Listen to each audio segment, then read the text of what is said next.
I'm a hotel manager from Michigan who just emptied my entire savings to help my brother throw a wedding. I was exhausted, so much so that I ended up hospitalized on the very day of the ceremony. But instead of receiving any words of encouragement, all I got were accusations. And then I was stunned, absolutely stunned, when I accidentally overheard a familiar voice. Someone had stolen another $8,400 from my account. When I confronted my family, my mother just laughed in my face and said, "There's nothing you can do." My hands were trembling as I laid the folder on the table and said, "You'll regret it if the money isn't returned within 48 hours. Before I continue this story, if you're watching this from somewhere warm today, share where you are and hit subscribe for more stories about family justice.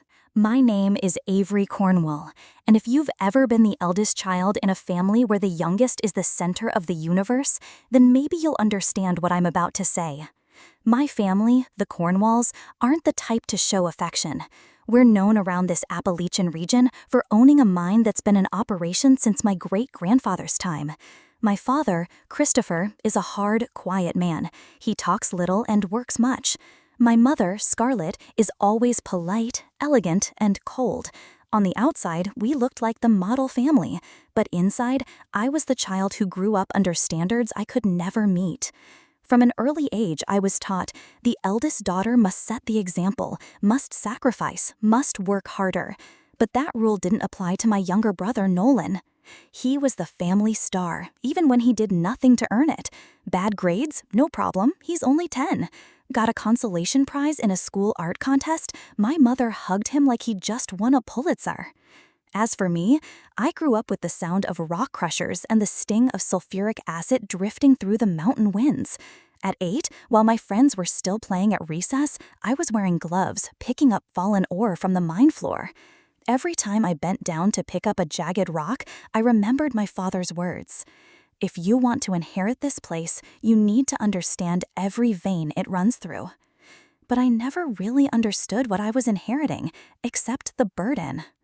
By 12, I was being trained to sort ore, which meant hours staring at stones, trying to guess which held valuable minerals and which were just trash. Every mistake earned a scolding. "You're losing the family money, Avery." And when I asked, "Why doesn't Nolan have to do this with me?" my mother would just smile softly, pour more tea, and say, "Your brother was born premature. His health is delicate. And someday, he'll carry on the family legacy. You're the older sister. You must support him." Support. I hated that word. Not because I didn't want to help, but because it always meant sacrifice. I gave up nearly my entire childhood just to be acknowledged. In high school, I was top of my class 4 years in a row. I earned a scholarship to Cornell University, one of the most prestigious schools for hotel management in the country. My mother just nodded. "That's fine. Study what you want, but once you graduate, you'll come back to work for the family mine." And I did. I came back after graduation, right back into the dust, the cold boardrooms, and the dinners where I sat across from silence. One time, I proposed an idea to optimize the ore separation process, which cut operating costs by 11%. I remember it clearly. Nolan was sitting there, fiddling with his phone. My father looked at him and said, "You should learn to take initiative like your sister."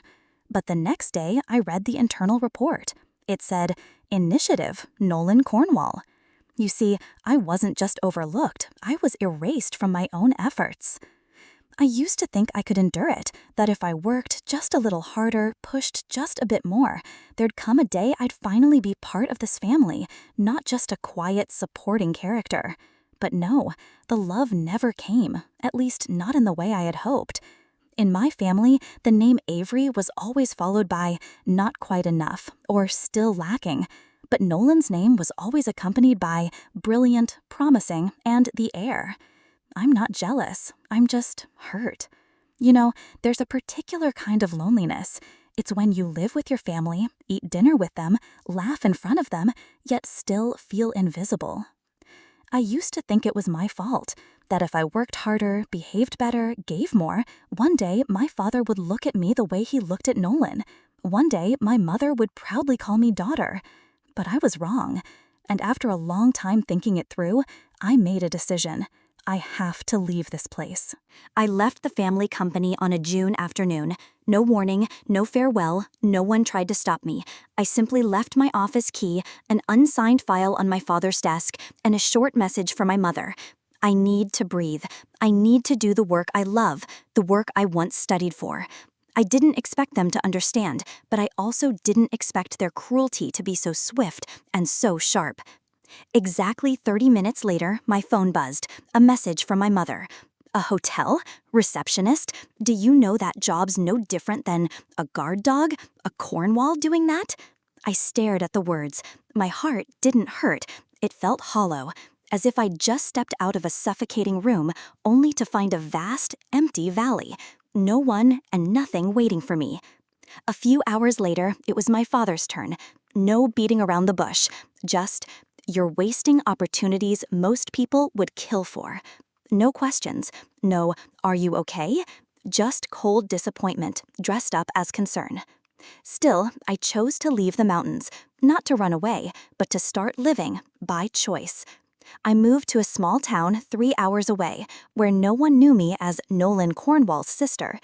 I started over as the night shift receptionist at a 3-star hotel. Some days I cleaned bathrooms, carried luggage for drunken guests, and fell asleep in the staff lounge with an aching back from hauling sheets all day. But I had never felt so free. Here, no one looked down on me for not being the heir. No one told me to act like a proper Cornwall. And most importantly, here, I could fail, stumble, grow tired without being branded the family's disappointment. Day by day, I learned to trust myself again. 3 years later, I was promoted to assistant manager. I still remember that moment, standing behind the counter, and when the manager read my name in front of the entire staff, I couldn't hold back my tears. In my 4th year, I became hotel manager. The pay wasn't great, but it was enough. I ate what I liked, read books my mother once called frivolous, and every Saturday night, I treated myself to a glass of red wine without anyone interrupting to ask, "Avery, where's your brother? Why didn't you drive him to tutoring?" I lived, not just existed. I even started saving a small account called the Cornell Plan for my dream apartment near my old university, the place where I once felt like a real person. I'd gotten used to no one checking in, no one ever calling just to say, "We're proud of you." No matter how far I went, my parents never once reached out first, and I thought I'd made peace with that. Until one day, Nolan messaged me. "Hey sis, I'm getting married. The family's really hoping you'll come help with the wedding prep." Just one short sentence, but it pulled me right back to where I used to stand, not as a sister, but as the one behind the curtain. I stared at my phone for an hour. I should have said no. But for eldest children who once dreamed of being loved, the real trap isn't other people's expectations. It's that quiet, stubborn hope inside us that maybe, just maybe, this time will be different. I returned home right in the middle of summer, the kind of season when sunlight casts a soft golden hue across the wooden porch, and the purple hydrangeas begin to bloom along the old stone fence. Somewhere else, it might have been a peaceful moment, but in my house, everything felt like the build-up to a royal coronation. Nolan, my younger brother, was getting married, and not just to anyone.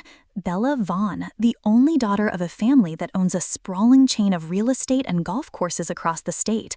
To my parents, this wedding wasn't simply a celebration, it was a social transaction.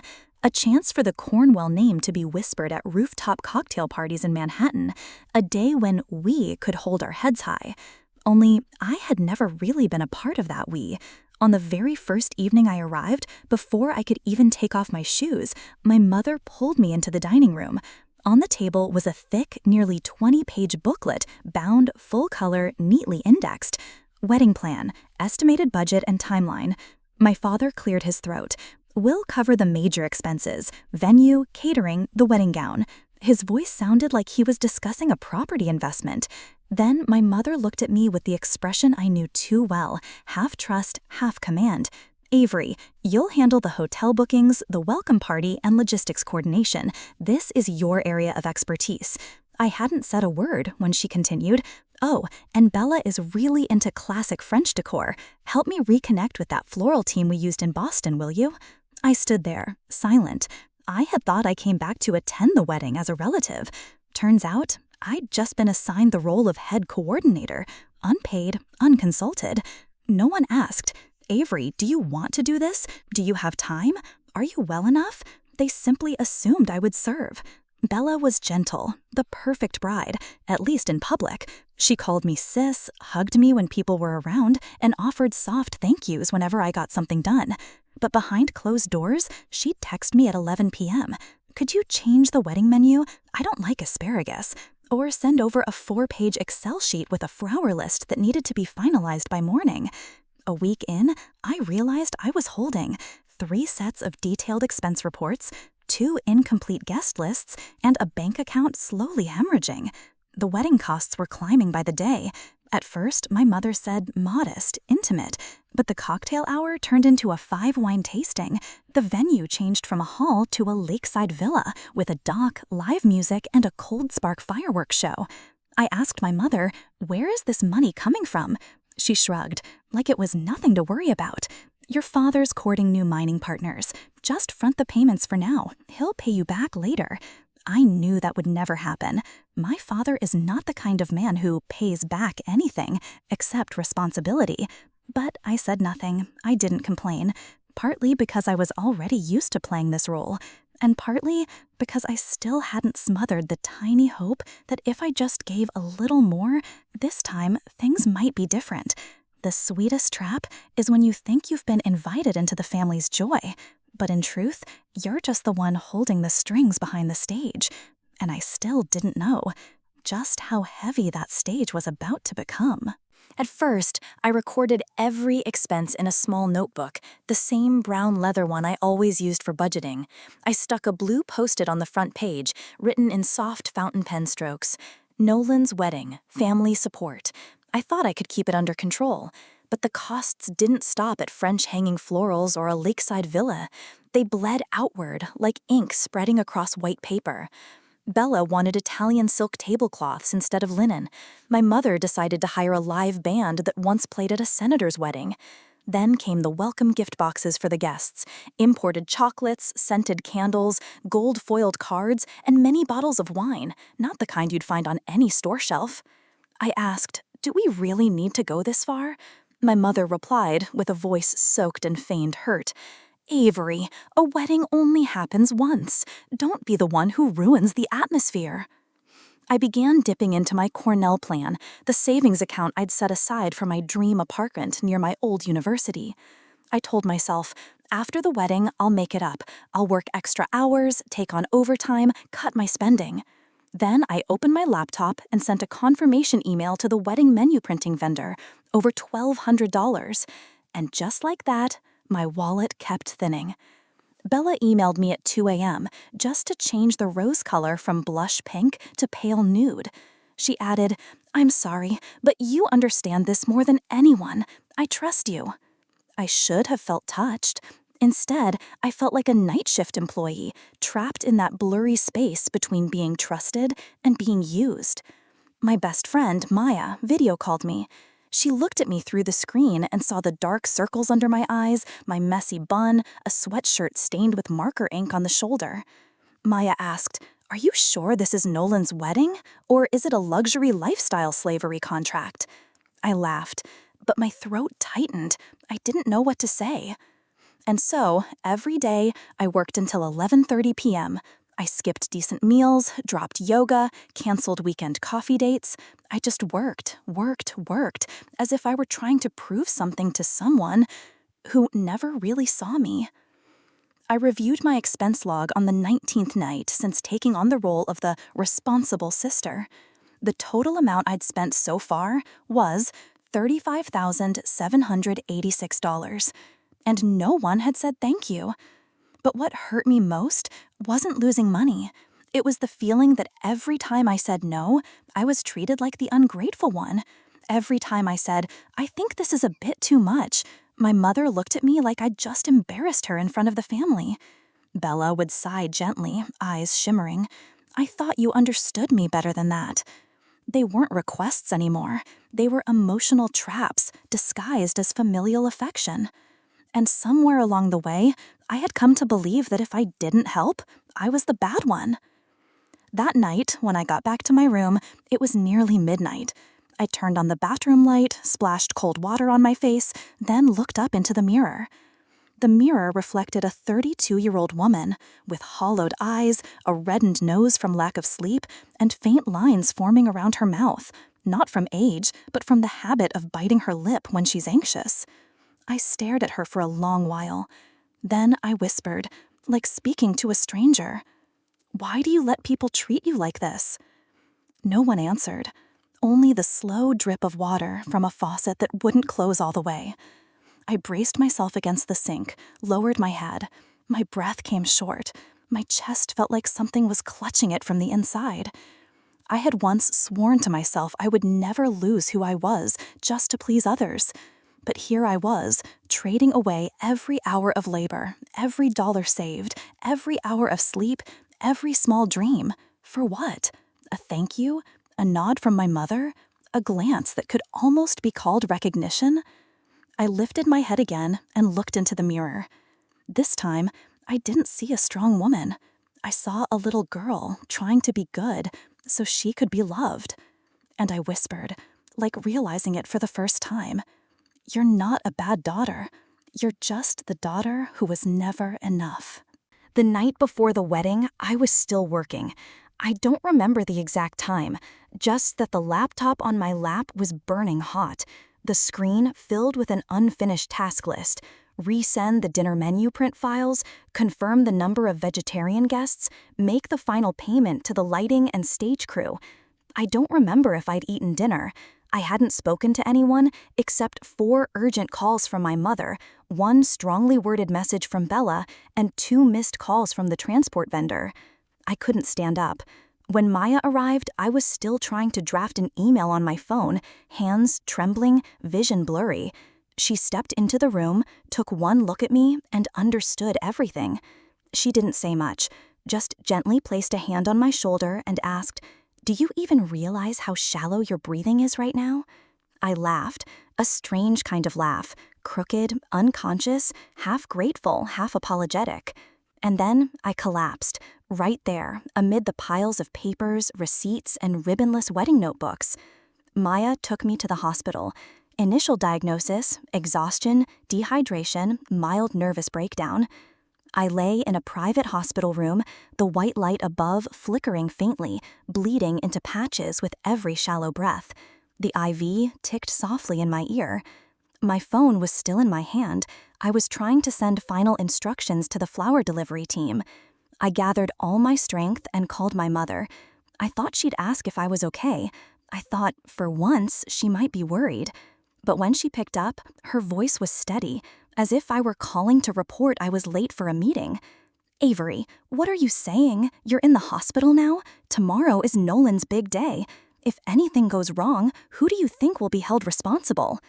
I gripped the phone tightly. My other arm was still hooked to the IV line. She kept talking, not giving me space to respond. "Tomorrow morning, you must be there by 8 a.m. for the family photo. Everyone will be present. We can't miss a key portrait just because of you." I muttered hoarsely, too tired to push back. "I'll try." And my mother hung up. No reminders, no sigh of concern. It brought back another memory, one I hadn't forgotten. I was 17. That year, a severe flu wave swept through our school. I had a fever nearing 102 degrees during the state academic competition. I messaged home saying I needed to withdraw, that I needed to be picked up. My mother called back, but instead of asking how sick I was, she said coldly, "If you quit now, what will the entire family say? Everyone knows you were chosen to represent the school. Dropping out now is no different than disgracing us." I had no answer. I remember my head throbbed like it was splitting open, my body icy cold, though my forehead burned. But I still entered the exam room that day, hands shaking, gripping the pen like it was my last breath. I ended up winning 3rd place. No one asked how I made it through the fever. My mother said just one thing afterward. See, I knew you could do it. Back in the hospital room, I lifted my head from the pillow and exhaled a long, slow breath. That feeling hadn't changed. Still me, alone, exhausted, trying, and blamed for falling short when I had no strength left. Sometimes, the real pain isn't the first time someone hurts you. It's realizing it's happened so many times, you don't even remember when it began. In the dim light of that hospital room, for the first time, I let myself cry without holding back. Not because I was blamed, not because I'd have to wake up at 8 a.m. for a photo, but because I had finally realized something brutally simple. In this family, I am not allowed to fall, not allowed to be tired, not allowed to say no. I am only allowed to endure alone. The next morning, I still forced myself to get up, even though my body resisted every movement. I still sent coordination messages, followed up with the caterer, called the stage team, confirmed the photographer would arrive on time. I did it all from the hospital bed, pale-faced, lips too dry to close properly. It seemed like no one knew I was hospitalized. And even if they did, I doubt they would have cared. The ceremony began at 10:30 a.m. at the lakeside villa. Bella had once described it as like walking into a French dream. I wasn't there, but I still saw the wedding through a live stream, filmed secretly by a backstage staffer on Facebook. Bella glowed in a pure white gown, walking down a path of flower-strewn pebbles, hand in hand with Nolan, the sunlight shimmering on the lake behind them like silver embroidery. The scene was perfect, so perfect that I felt I didn't belong there. Around 2 p.m., I texted my mother, "I'm feeling better. I'll try to make it back in time for the family photo at the end." No reply. At 3 p.m., I took a taxi from the hospital to the villa, still wearing the pale blue dress I had planned to wear that morning, slightly wrinkled but clean. I touched up my makeup quickly, using the blush Alice's nurse had brought earlier that day.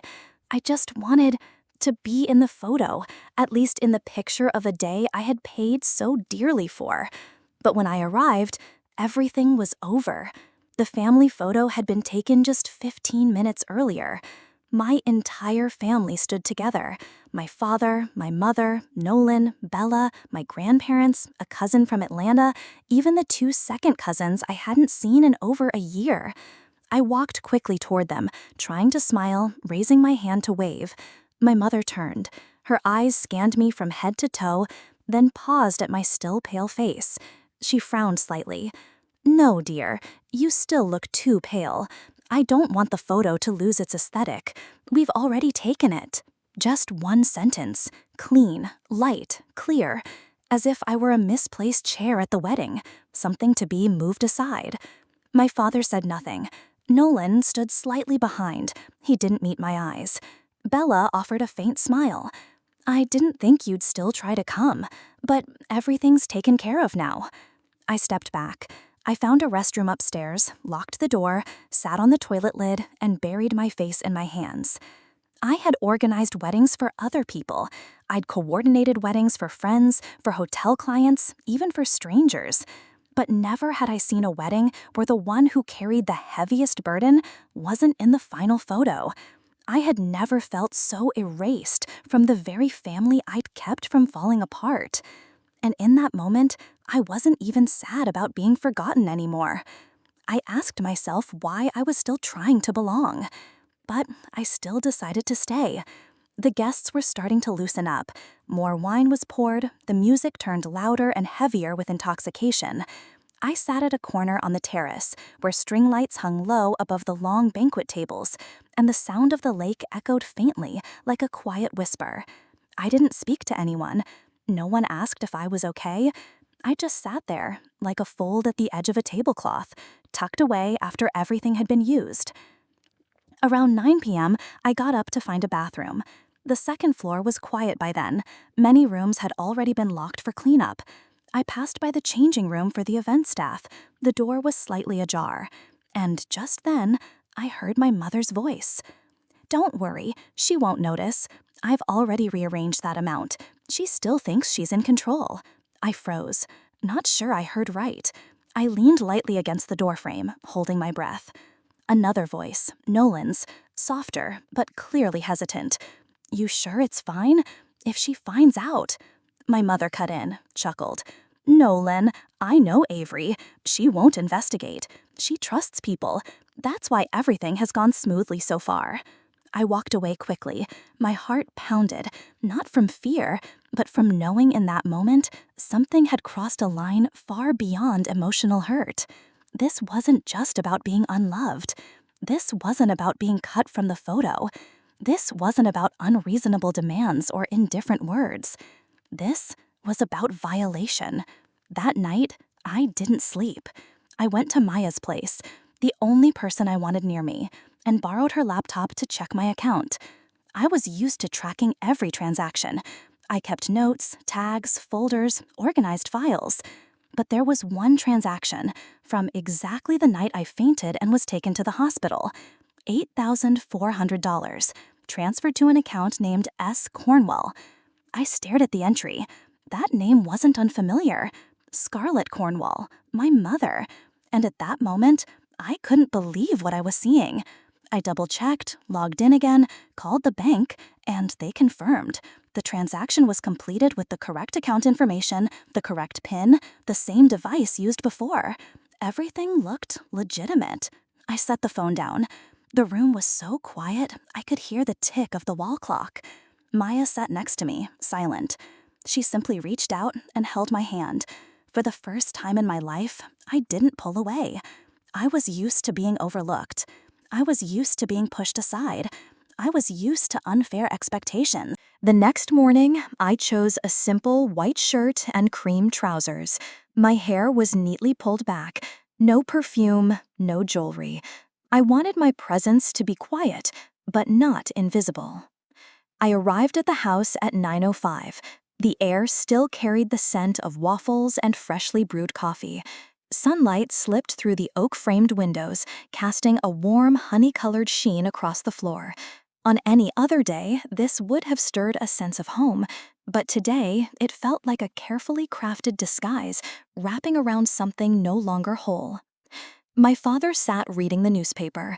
Nolan was pouring milk. Bella waved when she saw me. My mother was slicing avocado, her movements steady and practiced, just like every morning. I sat down, opened my bag, and placed a brown envelope on the table. No one said a word. They all stared at it, as if it had violated some sacred breakfast etiquette. I spoke first, gently but clearly. "This is a demand for repayment. I've signed it, and so has my attorney. Let me be direct.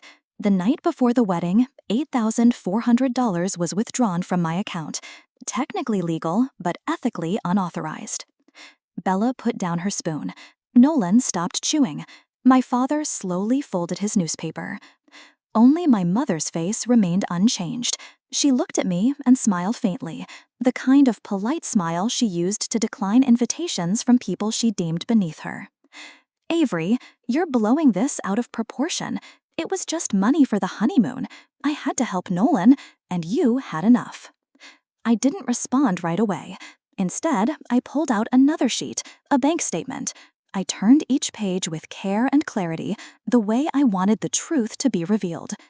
My voice wasn't loud, but it was firm. "This is everything I paid for the wedding: the welcome party, villa deposit, French florals, Italian silk tablecloths, the live band, guest gifts, and countless smaller items." I paused, then read the final figure. Total, $35,786, all from my personal account. "You promised me, Mother, but you never repaid me." Nolan's eyes widened. Bella turned to look at my mother, her lips tightening. No one spoke. I unlocked my phone and played a short video. On screen was security footage from the Langham Hotel. Me being escorted into an ambulance, eyes closed, my head resting on Maya's shoulder. Minutes later, my mother entered, holding my handbag and using my phone. There was no audio, but everything was clear as giddylight. The air in the room thickened, as if someone had pulled all the oxygen out. My mother sat straighter, but this time she didn't smile. Her voice came slowly and coldly. I made a promise to Bella and her family. I couldn't let Nolan lose face. Your father doesn't have time to deal with this. I was just handling it. I kept my gaze on her for a long moment, as if searching for something unsaid. Then I spoke, not loudly, not trembling, just simply stating a truth they should have heard long ago. You didn't handle anything, Mother. You stole, and I have the responsibility to reclaim it, not for the money, but for the last shred of respect I owe myself. My father set his coffee cup down. For the first time in years, he looked at me as if he truly saw me. Bella turned to Nolan and asked quietly, "Did you know about this?" Nolan shook his head, each motion slow, like something was crumbling inside him. He looked at me. "Why didn't you say something sooner?" I smiled gently, a quiet kind of smile, neither bitter nor angry, just the final exhale of someone who finally knows where they stand. And I said the thing everyone likely knew in some quiet corner of their minds, but never stopped to hear. Because all this time, you've been too used to the version of me that always chose silence. The air in the room hadn't shifted since my final words. Everyone around the table still sat as they had before, but no one touched their food, no spoon clinked against a plate, and even my mother didn't exhale her usual performative sigh.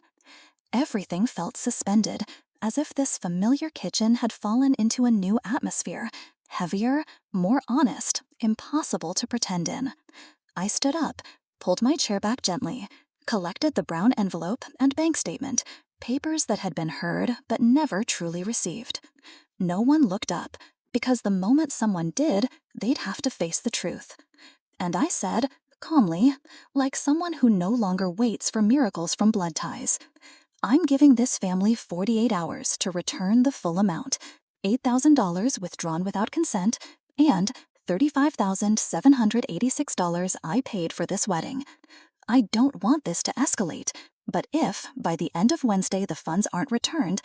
I knew they didn't expect me to say that, or say it the way I did. No yelling, no tears, no accusations, just clarity. And beneath it, another voice, quiet but irreversible, a severing, gentle enough not to shock, but deep enough to let them feel they were losing something, for good. Bella was the first to break the silence. She looked at me, not with coldness or courtesy, but something new, a mix of surprise, anger, and most importantly, understanding. "I thought the wedding was being paid for by your parents and Nolan. No one told me you were covering nearly all of it." My mother opened her mouth to speak, but Bella turned to her, voice low but firm. "If I'd known earlier, this would have been different. I don't need someone to help me by deceiving someone else." Nolan lowered his head. I didn't need him to apologize. I just wanted him to understand. And I believe, for the first time in his life, he was listening to me as someone real. My father tapped the edge of the table 3 times, a habit he had only when weighing serious decisions. He didn't look at me, but his voice rang out slowly, like an internal announcement. "All right, I'll handle the repayment, within 48 hours. Then he looked at my mother, not with blame, but a gaze that silenced her. She said nothing, just sat there, hands resting on her lap, lips pressed tight, as if reminding herself everything was still under control. But I knew, and perhaps, deep down, so did she. This time, it wasn't. I left the house through the back door, the chestnut-colored one that opened into the garden where I used to sit for hours under the elm tree reading as a child. The sun was just beginning to break through. Shafts of light cut across the grass in scattered patches, like shallow breaths on the earth. I stood there for a few minutes, not in a hurry to leave, not waiting to be stopped, just giving myself the space to finally feel what I hadn't dared to face for so long. That if I walked away this time, the ones who lost something wouldn't be me. 48 hours after that breakfast, I wasn't counting time by ticking clocks, but by the moments my heart clenched each time I saw my phone screen remain as still as a wind-calm lake. I didn't expect an early reply, but I couldn't stop my mind from replaying imaginary conversations where I'd say the same things with a firmer voice, colder tone, or gentler words. Dialogues that never happened, yet echoed in my head like a breathing exercise of resistance. I went to work as usual. The hotel schedule didn't care that someone withdrew money from my account. I still had early morning shifts before sunrise, long nights that blurred the hours and wearied the body. I still welcomed happy couples checking in and couples arguing in the lobby about who forgot the toothbrush. And I still smiled. No one saw how exhausted I was inside. That evening, returning to my fifth-floor apartment, overlooking the city park, I didn't turn on the lights right away. I sat in the dark, letting the streetlight beams spill across the floor like silent memories slowly unfolding. I wondered, if there was no response, if no money was ever returned, would I have the courage to see this through? Not because I loved money that much, but because accepting this time meant accepting the role they'd scripted for me, the sidelined sister, the silent sacrificer, the unnamed burden bearer. And for the first time, I saw clearly, silence is a choice, but it was no longer mine to make. The next afternoon, my phone rang. It was a message from Nolan, shorter than I'd expected, but somehow more genuine than any conversation we'd ever had. "Sis, I'm sorry. I didn't realize it went that far. I just talked to Dad. He said he'll fix it. Thank you for not hating me." I didn't know whether to feel touched or unsettled, but what stopped me most was the last sentence, not thanking me for what I did, but for still being my sister, even without any clear reason left to stay. An hour later, my father called. No preamble, no heavy reproach, no talk of family honor or betrayal. His voice was low, brief, but this time softer, quieter, as if he'd had a long talk with himself before calling me. "I've reviewed everything, the files and the video. You'll get your money back, $35,786, plus the $8,400 taken. I'll transfer today." I stayed silent, not out of surprise, not out of relief, but because I realized I was hearing the voice of my father, not the CEO, not the keeper of family image, but Dad, finally calling me by name without any conditions. The transfer hit at exactly 7:12 p.m. A bank notification sounded in the quiet. I checked and saw $44,186 credited to my account, sent by my father. That night, Maya stopped by. She brought chocolate mint ice cream and a chilled bottle of white wine. We didn't play music, no need for retelling. Just two women sitting under the warm kitchen light, sharing a victory no one else would cheer. I said, "I feel lighter, but not happy." Maya nodded, then whispered, as if giving voice to something I'd held inside but not yet named. "They didn't just give you money back. They gave you back your place. They returned your boundaries. They returned what they've always denied you, the right to speak and the right not to be trampled under the guise of family." I looked at her. No tears, just the clarity of someone who stood in the storm and knows she'll never return to where sacrifice was the only expectation. I said softly, "Maybe, for the first time in my life, I'm standing where I belong." And that night, I slept deeply, for the first time in a long time.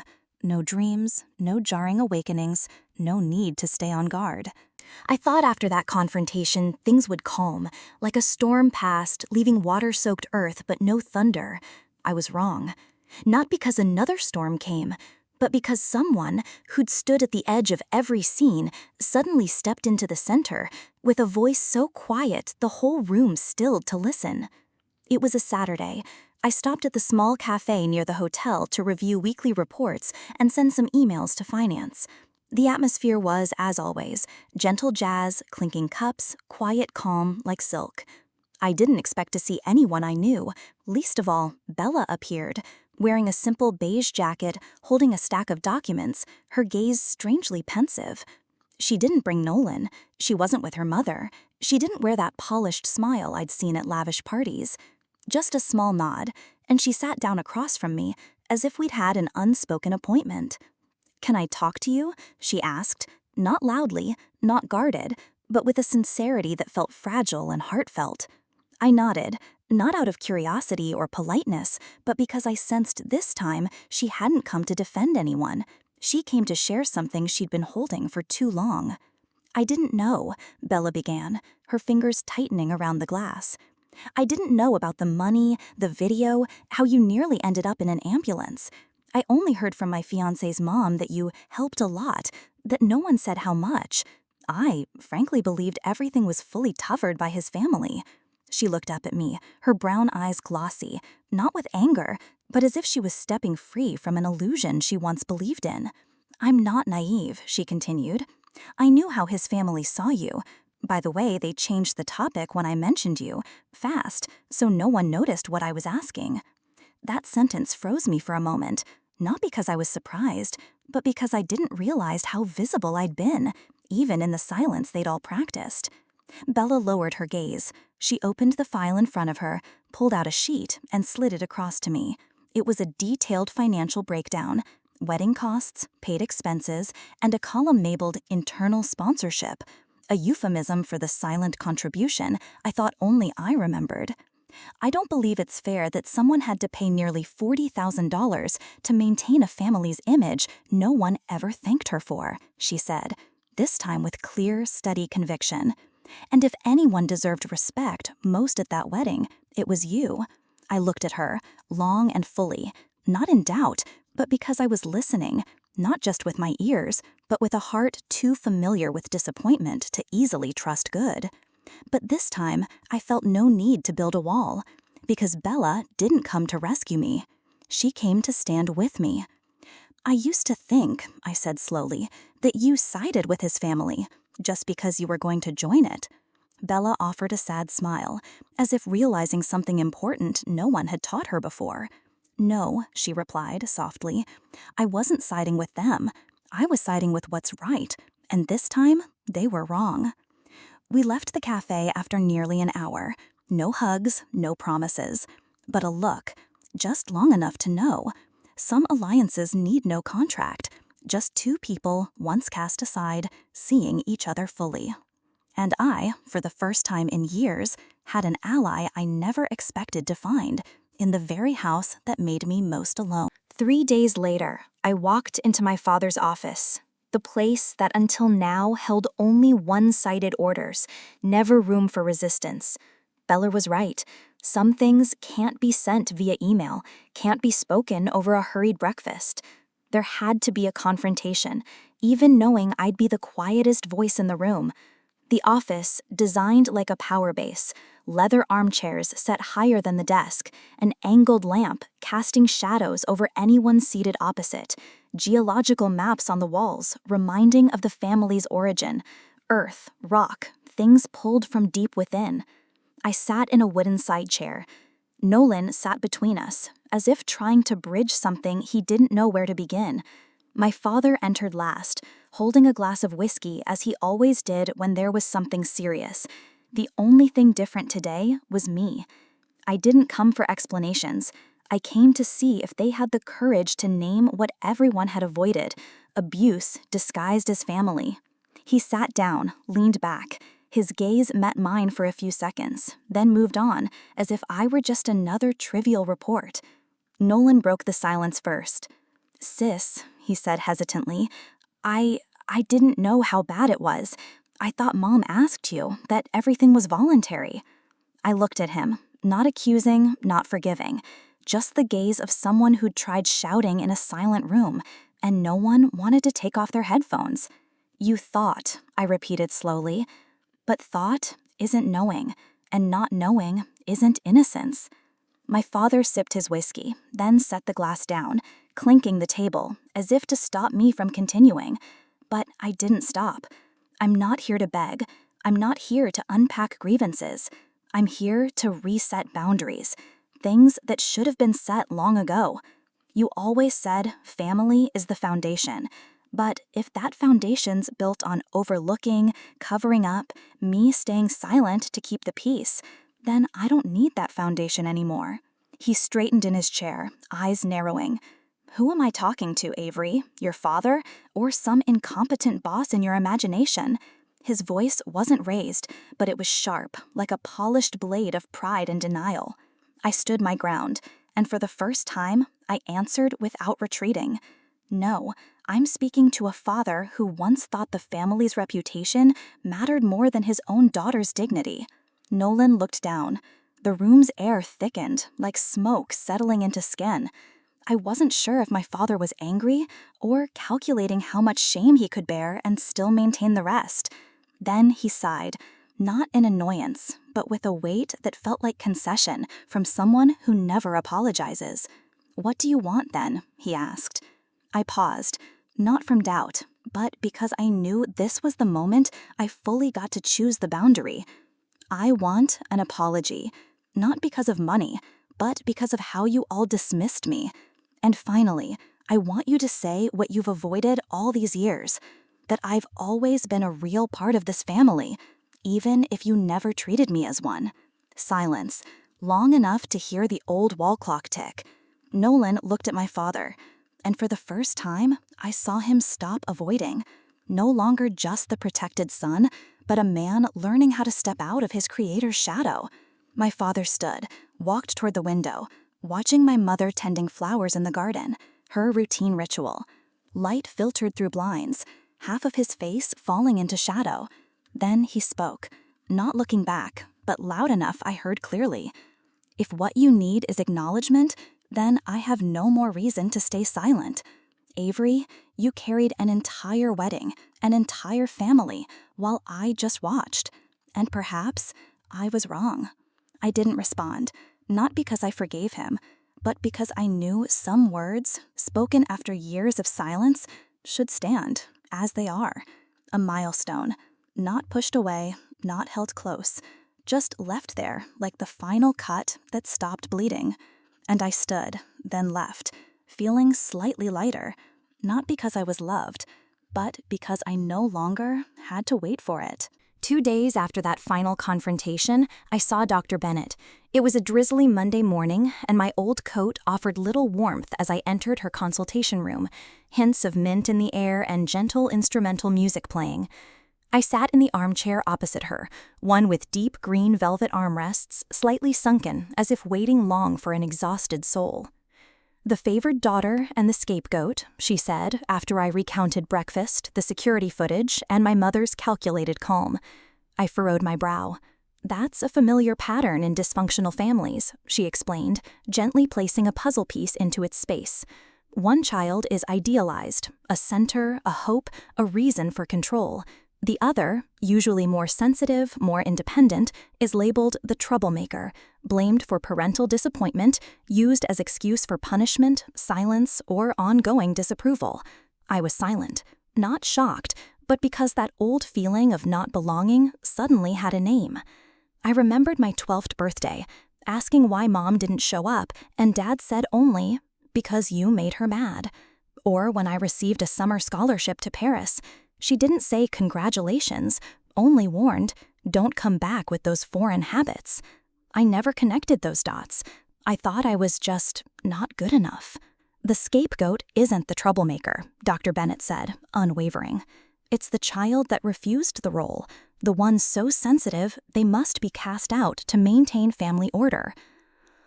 I laughed sadly, not at her words, but at my own hope I could earn their love. I thought, if I just worked harder, was kinder, more understanding, they'd love me like they loved Nolan. "Not all love is real," she said, "but worth is real and must be claimed from within." I didn't respond immediately, but inside, something began to thaw. As if, for the first time, I didn't need to fix myself to be enough. I was learning to exist as myself, without permission. On the way home, I stopped at a secondhand bookstore near the square. I bought a brown leather notebook and wrote on the first page in purple ink, "What I do is not to be accepted, but to accept myself." And for the first time, I understood some relationships don't need to be broken. They just need us to stop playing the roles they've written for us. Not long after that therapy session, I received a call from Maya. Her voice was always warm, but this time, there was a joy in it I'd never heard so clearly before. "There's an opportunity, Avery," she said, "a small hotel on the north side of town. The previous owner is suddenly selling, moving to Florida for health reasons. I think you should go see it." We arranged a viewing one Saturday morning. The hotel had just 16 rooms, 3 stories, pale yellow brick facade, white trimmed windows, and pots of rambling geraniums fading at the entrance. It wasn't new, it wasn't glamorous, but when I stepped into the small lobby with its worn oak reception desk, I knew I'd arrived at something that was truly meant for me. I didn't need a lavish building to prove my worth. I just needed a place warm enough, real enough, with space for me to rebuild, free from anyone else's expectations. Maya helped me with the loan application, co-signed my credit documents, and didn't ask anything further. "Because you deserve a place to rewrite your story," she said, the day I signed the purchase agreement a week later. I named it The Hearth, because I wanted it not to be a place people came to be served, but where they found presence. Business travelers with modest budgets, budget-conscious couples, anyone needing shelter without judgment for being affordable. I repainted the walls, changed the linens, designed a breakfast menu with soft scrambled eggs and homemade strawberry jam. Every morning, I greeted each guest by name, made their coffee just how they liked it, and learned to smile, not out of obligation, but because I wanted to. No one here called me a Cornwall daughter. They only knew me as Avery, the woman behind the desk with a gentle voice, always asking, "Did you sleep well?" And for the first time, I didn't need a title to feel like I was creating something meaningful. I was building, slowly, carefully, from unnoticed bricks, a life no one could ever take away. One Friday afternoon, while I was tidying the bookshelf behind the desk, my phone rang. The screen showed Mom. I hesitated. My finger hovered, as if even the lightest touch could shatter this fragile new equilibrium. But I answered. Her voice was neither loud nor cold. It sounded rehearsed before a mirror, hesitant, yet still carrying that familiar pride. "Avery, I think it's time to fix some things." I didn't respond, just listened. "Our family is going through therapy, your father, and even Nolan. I'm trying too." She paused, then quietly added, "We all play a part. I think, if you're willing, you could join." No emojis, no attached messages, but I heard something never before present in any conversation with her, the space of acknowledgement. I didn't make promises. I didn't nod immediately. But after I hung up, I sat for a long time on the hotel lobby steps, afternoon light slipping through the windows, laying soft beams across the floor, and the lingering scent of stale coffee from morning. Maybe I won't go back. Maybe I will, but on one condition. I refuse to play a role again. Not the dutiful daughter, not the burden bearer, not the savior of family reputation. Just myself. And that alone was a beginning. That Christmas, I didn't return to my old home. Instead, Maya invited me to dinner with her family, a cozy gathering where everyone brought a dish they loved, and no one was scolded for stacking dishes the wrong way. I brought baked apple pie, while Maya prepared honey-roasted chicken with orange glaze. The fireplace glowed warmly, and the Christmas tree in the corner was adorned with homemade ornaments from years past. Nothing was perfect, but everything was real. And I realized this was the sense of belonging I had chased all my childhood. Unconditional belonging. No one asked about my work, no one brought up old stories. We played gift-guessing games, watched classic cartoons, and when I washed dishes with Maya's mother, she quietly said, "Thank you for coming. Maya really cares about you." I smiled, not out of politeness, but because I believed, for the first time, I was part of a family as myself. The next morning, I received a message from my mother. "Seeing your happy family photo with Maya's folks on Instagram made me so glad. If you can, we'd love for you to join us for New Year's Eve dinner." I accepted the invitation, not because someone persuaded me or to please them, but because I wanted to test whether I could stand before the past without trembling. I chose a deep brown dress and wore the small earrings Maya gave me, not flashy, but enough to remind myself, this is who I am. Dinner began with a toast to health from my father. Nolan pulled out my chair. My mother was her usual self, adjusting the tablecloth, checking in on Bella, mentioning a new investment. Before I could even take a bite of fish, she said, "You should think about getting married. Being a single woman for too long isn't good." I looked her in the eye. Not angry, not sad. I simply held my voice steady. "Mother, I'm living a full life. I'm not lacking family. I'm just choosing the right people to stay." She paused for a few seconds, then turned away to serve more soup. No further replies, no tension, and strangely, no familiar sting of disappointment. That holiday, for the first time, I left the dinner table without choking back tears. I sat in the old living room with the people who once made me shrink and realized that standing up didn't break my family. Instead, it became the beginning of a slow and sometimes clumsy process of change. My mother began listening more, though she occasionally slipped back into phrases like, "I only want what's best for you." My father was absent less often, and Nolan, once shielded from any conflict, now didn't hesitate to speak about the hard topics. As for me, I put a deposit on a small apartment in Cornell, not far from where I attended university. It faced the park, got morning sun, and was only a few minutes' walk from the train station. When I signed the lease, my hands didn't shake, but I knew I'd need to work harder to manage the monthly payments. My hotel began to turn a profit.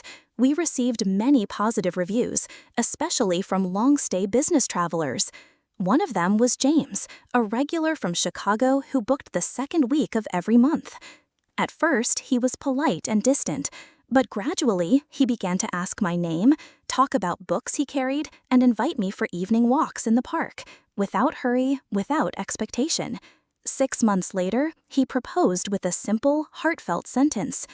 "I don't want you to shrink anymore. By my side, you can be yourself." I said yes, not out of loneliness, but because I knew this time I was building a family based on respect, not obligation. Maya stood as my maid of honor. Nolan and Bella sat in the front row, clapping when I walked out in a simple cream dress. No one urged me to have children. No one asked how much James earned. A week after the wedding, I received a handwritten letter. The sender was Marty, my cousin, once a quiet shadow on the edge of family gatherings. He wrote, "Dear Avery, I used to think you were the strongest sufferer I knew, but now I understand. You weren't just suffering. You chose to speak up. And because of that, I've also found the courage to tell my mother about the things that hurt me since I was little. I'm still shaking, but I'm doing it.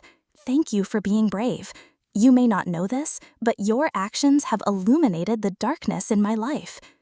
I folded the letter and placed it in my desk drawer, among things I keep not for their material value, but because they remind me that every change, no matter how small, can be an invitation for someone else to begin again. Have you ever been through something similar? I would love to hear your story in the comments below.